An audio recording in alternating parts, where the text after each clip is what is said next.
So, my name is Wolfram. I'm the current I3C maintainer and a consultant, mainly working for Renesas Electronics. And I'm talking about I3C today.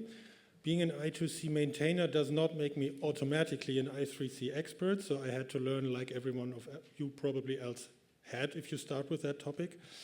And the reason was because Renesas developed an I3C controller, and my task is to upstream the driver for it. And so I got started. This is not the right key. Let's not my laptop. Help. Okay, kind of works. So why is there I3C over I2C? So these are marketing slides from NXP. I took the liberty to copy them. Two selling points, especially for hardware makers, is like for I2C, we have these data and clock lines. It's promised to be a 2-wire bus, but if you want to have an interrupt, you need to have an extra line per device. And some people said, hey, we have been promised a 2-wire bus, and this is what I3C offers. You really have 2 wires and a lot of features. Also, the bus rate, of course, has been improved from 400. 1 megahertz is pretty usual at I2C. 3.4, not so much. They go up to 12.4 megahertz, and depending if you have single or double data rate, it can be really fast in theory. Sorry, here it's old slides, so we're still talking about master slaves. The documentation has been reworded to use a more inclusive language, controller and target, which I think is a very good move. And here are some more advantages from I3C over I2C. So you still have interrupts, but there are no in-band. And you can have hot join support. A lot of people want to hot plug I2C and have lots of problems with that. A lot of things. We don't need to go into details. You see that it offers a lot of new features, but that also makes it more complex, right? And they, on this I2C side, they write that it's a simple implementation, and where was somewhere was another simple relationships. I don't know if they mean this simple here is an insult to shine with I3C, but we will see about this later. So this was all introduced in law 2017, 2008-ish, so around that area. So what happened on the controller side? Since then, we have seen 6 controllers being upstreamed, which I think is okay. I don't want to see 100. It's complex, right? And especially the designware and the MIPI one, they're like cores you can buy and you can add your platform stuff to it, but the core will stay the same, so we don't have to maintain quite a lot of software. So I think this is a designware. If you think Intel and AMD, they will use these designware cores, and here the embedded people are, well, they often have to do their own stuff. So I think this is kind of okay. But we don't, the key features of course, not the controllers, but the devices we want to talk to. So let's see how many devices have been upstreamed. Yep. And I'm going to marketing mode now. It has been a slow start, but since a few kernel versions, it's a pity that I don't have, oh. Kevin, your laptop is on battery low. I should have taken mine. Okay, but since a few kernel releases, you really see a huge boost in I3C target drivers, right? So everything is good. But if you see that, if I take out the smoothness of the graphs, you probably get the idea, if I add the numbering on the Y scale, is that things don't really look so good. I mean, it's 4 drivers in, what, 8 years? So, and the last 2 are temperature drivers, and this one, basically the last slope is me, because I wanted, for my device, things to be upstream. Yeah, that's an idea how the adoption went. And so, oops, yeah, thanks for doing this. So I wondered about this because converting an an existing I2C driver to I3C is not hard. The maintainers of I3C maintainers made a lot of things right. So the documentation is there. There's even RegMap support. So if you're in an existing I2C support, adding I3C is basically a no-brainer, and still not a lot of people did it. So whenever I talk about things here, this is really no bashing of the I3C subsystem itself. It's just to get an idea how the adoption is, where the problem is, and it's all about this. It's just I'm observing the situation. And there is one basic problem is there's really not much hardware out there. I had the problem, so Renesas gave me this controller and I needed to talk to some device. And then I really spent the first time of this talk just researching. There are not a lot of chips supporting I3C and even fewer boards I could buy like off the shelf to connect it to my controller. And well, this is like industry backed up, so 100 euros or dollars wouldn't be out of the reach, but still for a temperature sensor, I think this is not very hackable. And then you still get basic support. I mean, the temperature sensors have in-band interrupts, but I haven't found HDR, high data rate capable devices, nor hot join capable devices. If you do, please let me know. So far, I haven't found. It's not so bad. My hardware doesn't support that. But can RISC-V help you? It always can, right? So here's my solution. I found this board from NXP. It has here a temperature sensor. If you buy it from distributors, it costs $100. If you buy it from NXP, it costs $16.50. I was lucky there. And so I had one I3C device, which was already good. But then I checked schematics and found out that they have the same baseboard for two different temperature sensors, and they're selling either this or that. So I got the other temperature sensor as plain sensor as a free sample and got someone to solder it here. So I have two I3C devices now on one board. This is state of the art. And then it has this nice connector. So this is just power and ground. I can connect it back to the baseboard. And then I can connect the legacy I2C board to that bus. So I can simulate a pure I3C bus or a mixed I3C I2 bus. So I was kind of happy. It cannot let me test everything, but actually quite a lot given the money I have invested in that. And it felt me like hacking on things. Let me see. This is the board. It's still available. If you need it, buy it now. Maybe they found out that it's too cheap. I have no idea.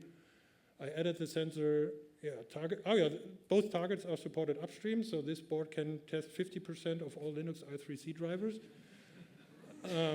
Interrupts are possible. I haven't tested that yet. And what's also nice, it can handle different I/O depending on what your controller delivers. But then the next thing comes, okay, I have a connection, I can somehow talk. Now I want to check the corner cases. I want to debug it. I want to analyze the data. So, okay, USB to I3C USB to I3C adapter. How much can that be? Yeah, 1,500 to 2,000 euros.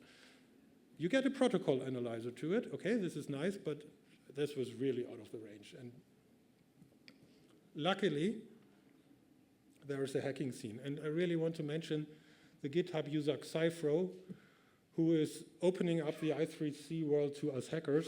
One thing he did is he wrote an I3C analyzer plugin for the Salea Logic 2 software. And it worked pretty well for my cases. Source is there. He was so hackish that he forgot to put it under some license. So I can tell you that you can please try it out, but please be careful with distributing it until this issue is solved. And if you're bored, please port this C++ analyzer to Python in for SIGROC. Then it would be all easier to access because, well, no, for me at least. Because I have a 100 megahertz analyzer for SIGROC, but not for this software.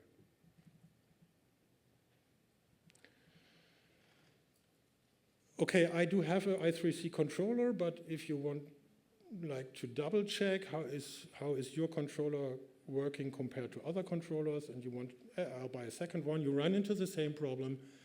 I3C controllers are mostly available on newer SoCs, like think IMX8, IMX9. The boards are expensive and they're not even exposed. Sometimes the SoCs have the support, but they are not exposed on boards. So if you're lucky, you can do some strange pin muxing to get the signals out. Otherwise, so it's really, really difficult. MCUs, if you don't think out of the box, don't think Linux, MCUs often claim to have I3C support. That often means target support. They're not controllers, they can act as a target. Renesas has a board for like 80 euros, which has an MCU with I3C controller support, which is nice. It is well supported in Zephyr, except I3C. Here we are again, the complexity of the software side is really, really hindering, I think. So now our Xifro user to the rescue again. He took a Raspberry Pi Pico and basically made a bit-banked I3C controller. And if you add a level shifter, he has a custom one, which is pretty awesome. I bought one off the shelf. I have to try it. I didn't have time to do this now. You end up with $10 or 10 euros, roughly. And this opens, this time he added a license, it's MIT licensed. It's the only controller I know which can do high data rate HDR, DDR transmissions. So he really, really put some effort in it. And I'm actually looking forward to try it out and help him with his projects, see how to report him my findings. So this guy is really a true hacker in the hacking sense. So, Mikkel, are you here? Here we are, yeah. You probably recognize the slide. I stole it from you. It's the status of the I3C in Linux from late 2021. Hardware, and I can basically copy it. Hardware manufacturers are more and more interested. This is still true, but we're coming from a very low level. 3 controllers upstream, we're now to 6. Okay. 1 driver upstream, we're now up to 4. But the command that it's not leveraging the full power is still true. There's 1 driver using in-band interrupts and the rest is still not used.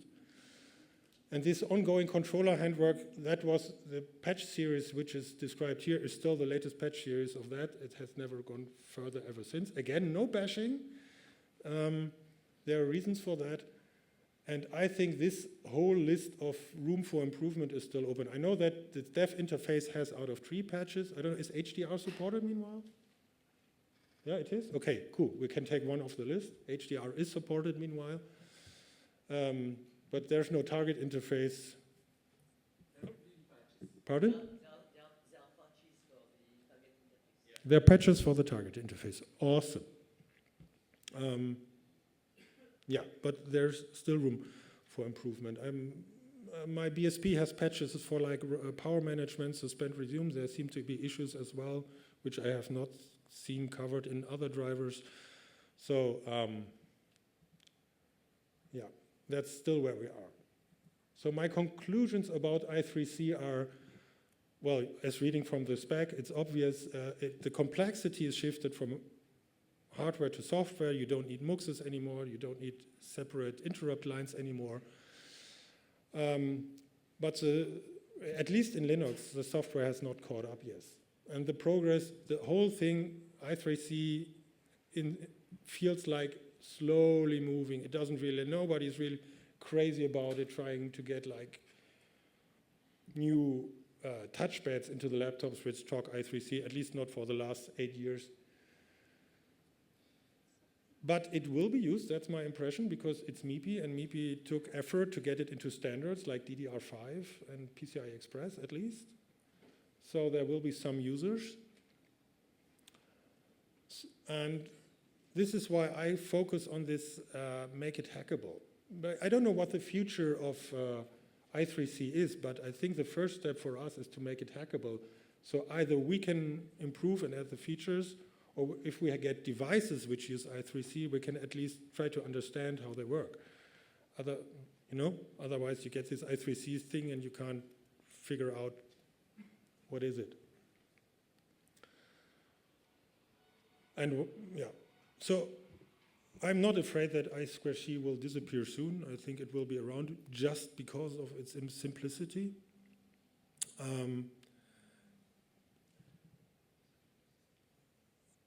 I3C, we will see. But